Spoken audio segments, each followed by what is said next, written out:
Hello and welcome to my latest walkthrough, which is Starquake.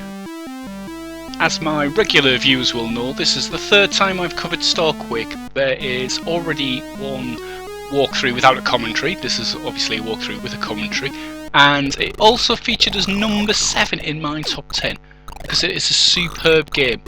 Now in the top 10 I gave all the backstory and what you have to do and things like that for the game, so I won't cover that again. I'll try and make this a hints and tips.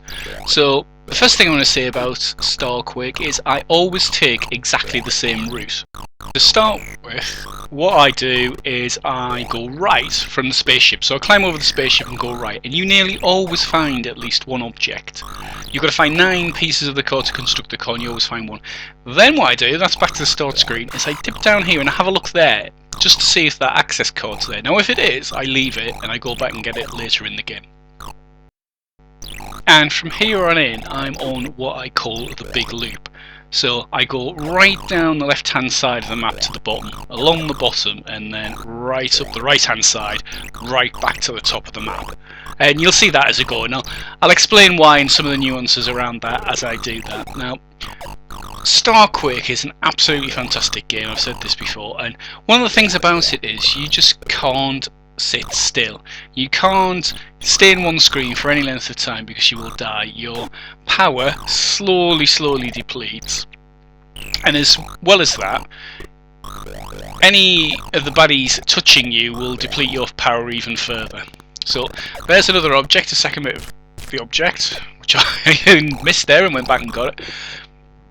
And as you move around, you find all these pieces of object, and the general tactic that I use is that I'll take those objects back to the core, the store's core, and see if they fit, if it's one of the ones I need, and you just keep doing that. And also, similar to Attic Attack, I will leave any objects I don't need back there because they may come in useful later in the game. Now that on the right hand side is one of the teleport units, and those teleport units are really useful for getting around. But what I tend to do, or do quite often, is I'll use a teleport unit to get back to the core, but then go back to the same teleport unit, and you'll actually see that in a minute. A really good general tip for this game is don't collect every single piece of items that you find, items that replenish your power, your platforms and your laser. Don't collect every single one, because if you're forced to retrack some of the map, go back and retread some of the map that you've already been down, that'll give you some extra power that you can pick up, or extra weapons. Running out of power is really bad because you die. Running out of weapons is even worse because you can't defend yourself. Now those joysticks that you find give you extra lives, and there are a lot of extra lives in this game. As I said in the top 10, sometimes it feels a bit unfair, but those extra lives make up for it. So that's first teleport, that's Delta, and Quake is where the planet's core is. See the core in the moment, and I've already got 3 pieces. Unfortunately you have to get those power, it's almost a bit of a waste there. And actually every single one of those 3 pieces fit in the core.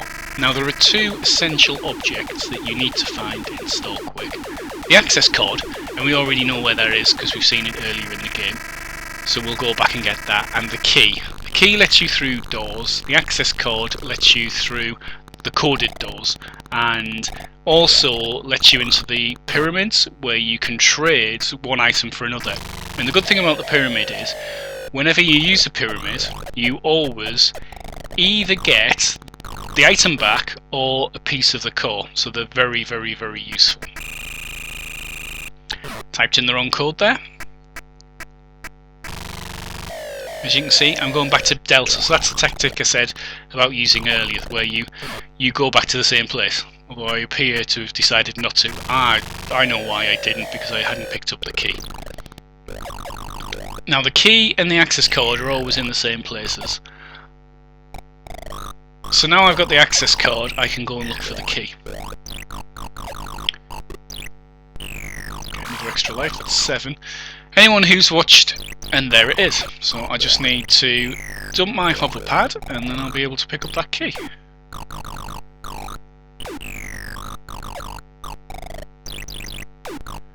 I'm doing a bit more of an explore before I dump the hover pad. It's always good to try and remember where those pyramids are, especially if they're near a teleport.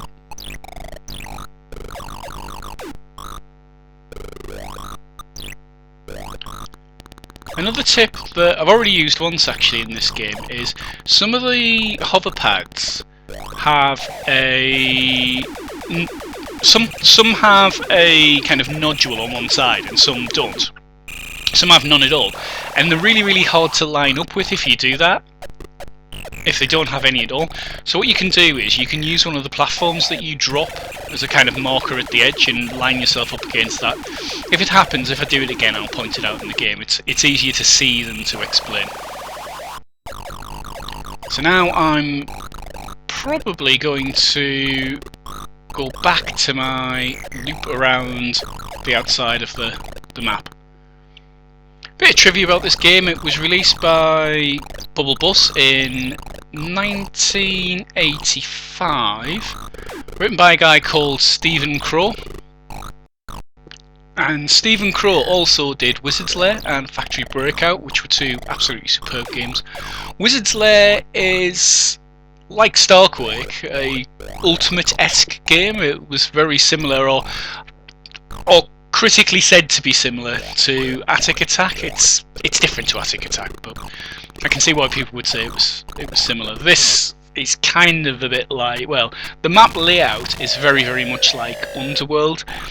The gameplay is completely different to Underworld, and as again I said in the top 10, I think the gameplay is more similar to Attic Attack than anything else, because of the way you can get objects anywhere and you need to get a certain number of objects to kind of complete the game. It's the key in Attic Attack, and it's the pieces of the core in this game.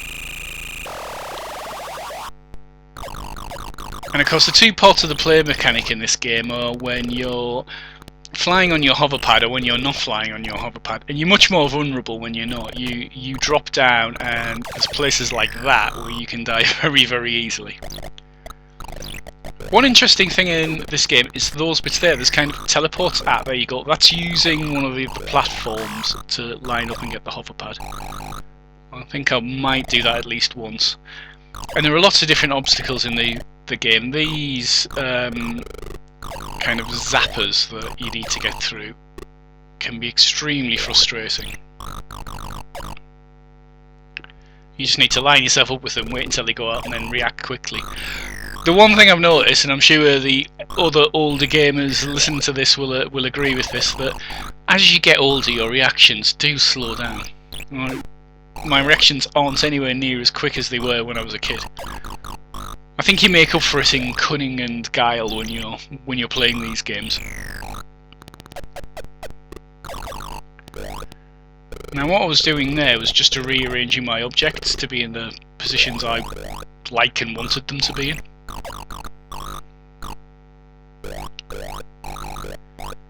Now that stack that I've just got, the pieces that look like that, you get them in different colours, and what they will do is they will increase whatever is the lowest of your statistics. So if you see at the top, you've got your score on the left hand side, and then the number of lives you've got, which I've now got 9. Anyone who's watched my other walkthrough will know that I got to 24 lives in that game and finished with 22. So that's quite good going. You do get a lot of extra lives, and it's an interesting thing that you can, if you know what you're doing and you know the map, then you can get a lot of lives. And I'd encourage people to play this, but if you're going to go to the World of Spectrum and print out the map, because it's absolutely essential. And what that'll tell you is the names of all the teleports as well, so you can use them to help navigate your way around. Lives into double figures now. Now those things there, those kind of strange robot things, they're terrible. Not those ones I'm shooting at, but the kind of T-shaped ones, or cross-shaped ones. They kill you on contact, and quite a few things kill you on contact, but they're the worst because they materialise in rooms and move around, and sometimes you'll just have one materialise straight on top of you. Now, that door is one of the ones that you need the key to open. Now this little bit here I like. This is kind of a little... It's a dead end, but it's a place where you can kind of go around and sometimes find a piece of the core or an item that you'll need.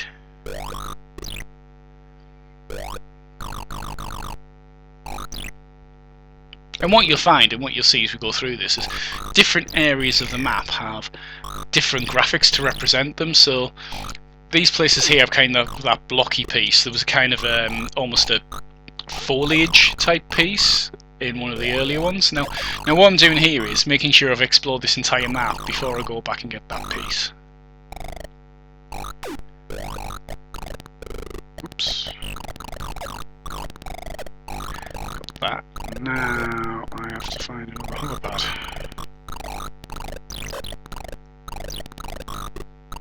This one.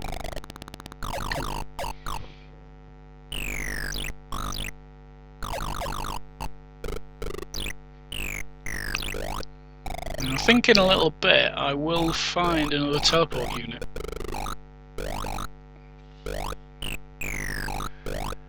Now there's one. That's an interesting beast. That one there is obviously called Amiga, which is the signpost is pointing to. But I never go in there. It's really difficult to get around, actually, to navigate around there. Yeah, use that to replenish my... I think if I go in there, yep. That one's called Sonic, from memory. Go back to Quake and see if either of those two objects that I've collected will help me rebuild the core.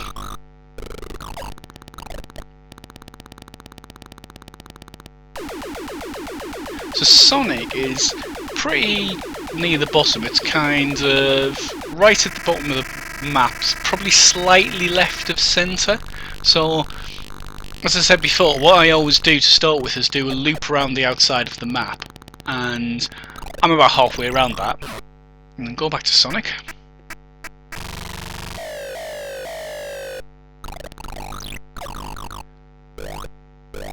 Later in the game, there's really one of my favourite pieces is there's a bit where there aren't any hover pads and you've got to traverse it without a hover pad at all, and that's quite fun.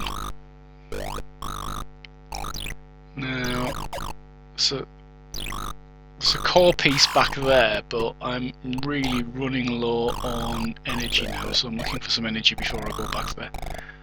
I have a feeling I'm going to die. Oh no, got some there. Brilliant. That's one of those things that kills you on contact.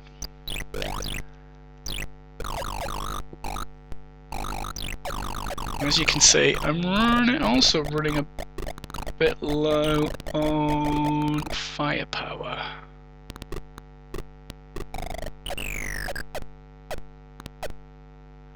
Always like to have my items neatly stacked in my inventory on this game.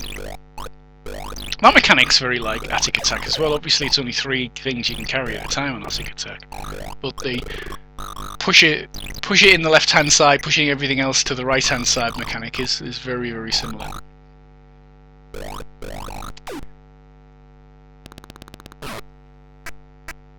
Back to Quake, back to see if that object helps me rebuild the core. Cool. As you can see there's a bit of extra firepower. That was really useful, that. So going back to what I said before about not collecting every recharging item, if I'd have collected that earlier on in the game when I had more firepower, it wouldn't have been there to help me out there. So back we go to Omaha.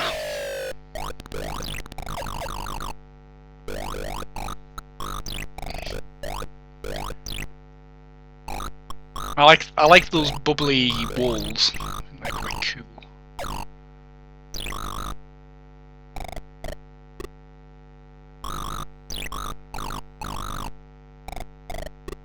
At least I've got some more firepower there.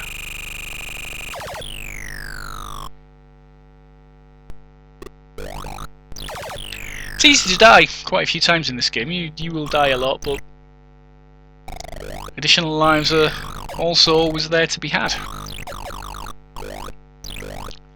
There's one of the pyramids that you can use for getting items. And if you're towards the end of the game, one of the worst things you can do is to lose the access code. I have done that before. You can go into one of the pyramids and trade your access code for a piece of the core. But if you need to get a few more pieces of the core, it's a really horrible thing to do. Here we go. This bit here is a bit to navigate, but then we'll start the climb back towards the top of the map. And you get right to the right hand side. Yep, that's it. I think you go through a lot of screens now. Occasionally you snake around a little bit, but no, it's pretty much up and up and up and up. And this is the right hand side of the map that we're going up now. Bit of a dead end.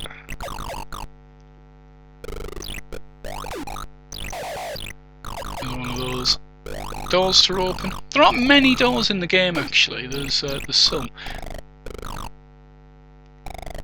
Those bits there are quite tricky to navigate. I've died a lot of times on those.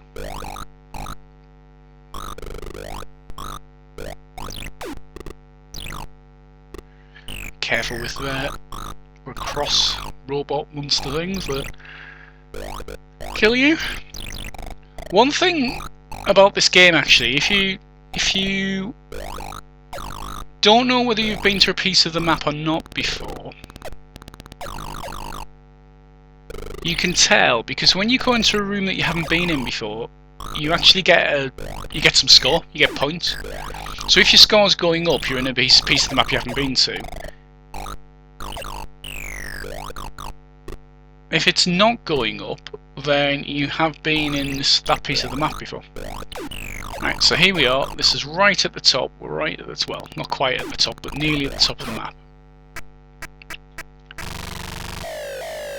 We've got another item that might be a part of the core. We can go and have a look. Now, if I get an item that isn't part of the core, I leave it in this room here. I haven't got any yet, and I still haven't got any. I only need 2 more. Very good. It's quite a lucky game this. If you watch my other walkthrough, it isn't as lucky a game.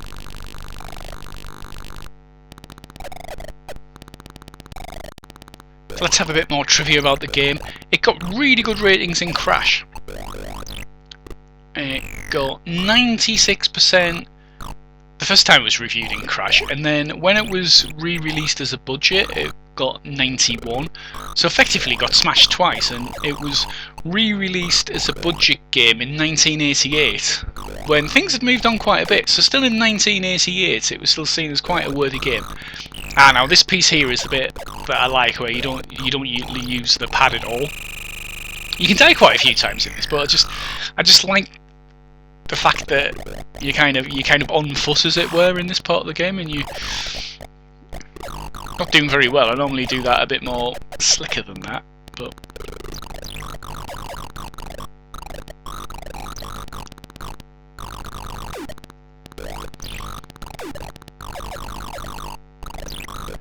now one thing about this is you can only really traverse it in one direction as well. You never want to try and go around it the other way because it's just really difficult. But because you're going on foot, and because you're going through a lot of narrow corridors and there's things that you can't avoid while you're doing that, what you'll find is that you only ever want to go through here once. Because if you try and come back through again, in general you will run out of power and objects and things like that. You always get a few extra lives on this one, I find. It's quite a big area of the map, and this brings you out in the Exile teleport, which is kind of slightly below centre in the middle of the map.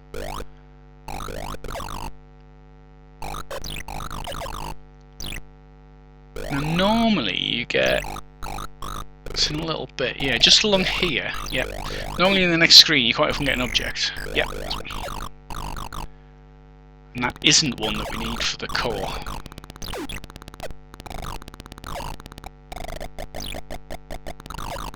use the pad to line up again. It's a good tactic, by the way. It can be really infuriating trying to get all of those pads. What you can find you do, because you have to press up, but up also collects the item. You end up collecting you can end up collecting an item, picking up nothing basically, and pushing your items across, and sometimes dropping an item, trying to get around the pad can be very infuriating. So using that drop a platform technique is really useful. Now, because I've only got 2 left, I'll probably keep that. Yeah, I'll keep that item with me. Because if I find a Chops Pyramid, then I can use that to get another piece of the core.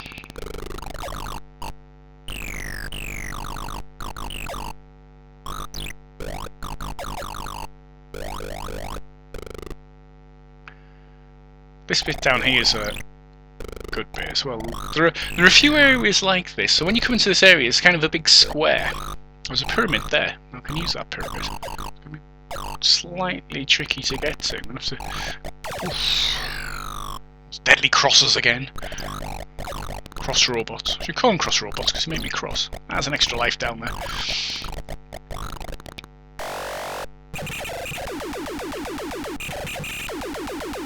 You can see the usefulness of the access code when you do that. So a bit more trivia. So it got those really good ratings in Crash. It also got Best Sound Effects in the Crash Readers Award 1995. And actually, considering it's the beeper, the Spectrum beeper that's been used for the sound on this, it is actually pretty good. I really, really like it. And there's a Nintendo DS remake, which I haven't played. I don't know if it's the Spectrum game. One of the things about the games is, if you play in the Commodore 64 game, I think the map's the same, but the teleport codes are different.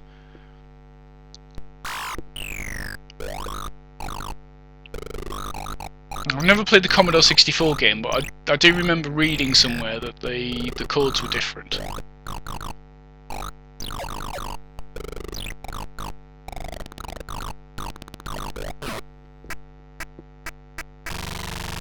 The good thing about that teleport being there is you don't have to get back out of that square piece again, because the only way in and out is the way that you saw me come in, where you've got to go through lots of those zapper things. Right, only need 1 more piece now, so if I find a Chops Pyramid now, I don't mind giving the access code up or the key up, because all I actually need to do is find that 1 piece, and I'm done. And I think I remember, yes, there was one near the start, wasn't there?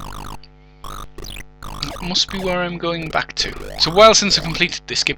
This is different to the other one that I did, and the reason I re-recorded it was to improve the graphics, because it's much better using the emulator I use now than the original Spectrum.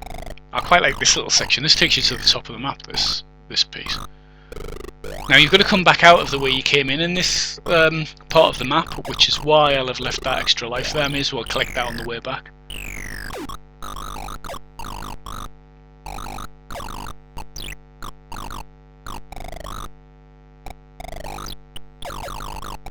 Not that one. Not that one now, thank you very much.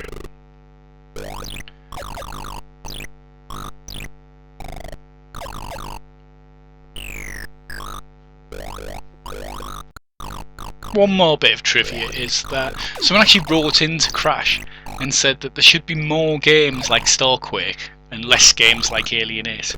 And I think at the time it was when all the ISO games, there's an absolute flood of isometric games for the Spectrum, everything from, well, there was things like Movie, Sweevo's World, Hydra Fool, the John Rittman games, which Batman and Head Over Heels, both of which of course are absolutely fantastic, anyone who's played them.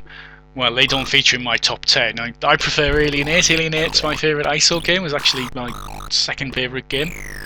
Well, that's good, because not only is there a pyramid there, but there's also an item. And I'm not using the pyramid, so I'm guessing that's the one I need. So I've 16 lives. It is quite a way to get back. There isn't a teleport near here, so we'll have to get all the way back through. Always worth exploring little corners and nooks and crannies in this game to see if there are any extra lives so you can get lots. Don't know how many I'll end with on this one. Can't quite remember.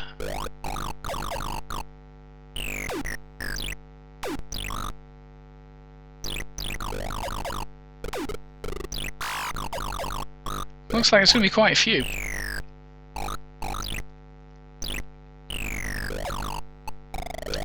Learning the map's important. Actually, strangely enough, like Alien is, learning the map's definitely important in this game. I'm nearly running out of firepower, which is always bad.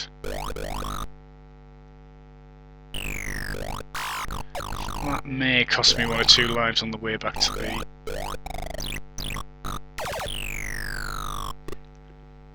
on the way back to the core.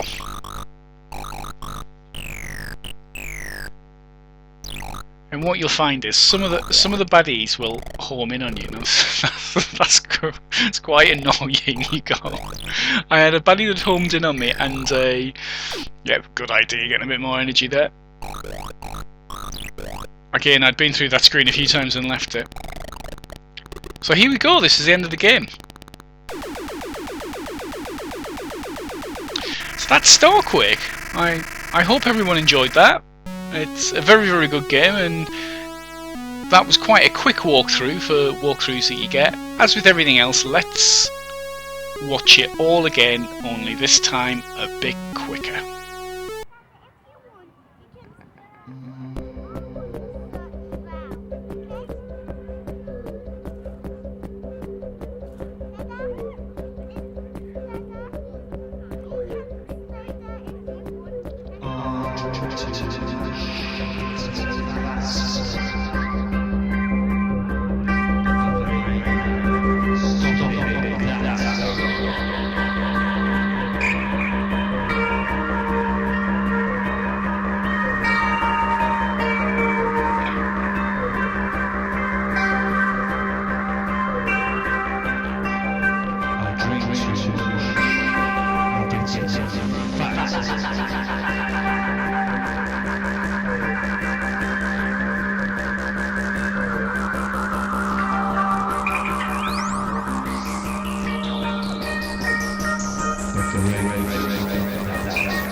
So there we have Starquake. I hope you enjoyed that. The music was Strange Boy with the Stick by my cousin Richard. I'll leave a link to his YouTube video in the notes accompanying this. I hope you enjoyed that. If you do, check out his other music. It's really good. So thanks to him for saying I could use that.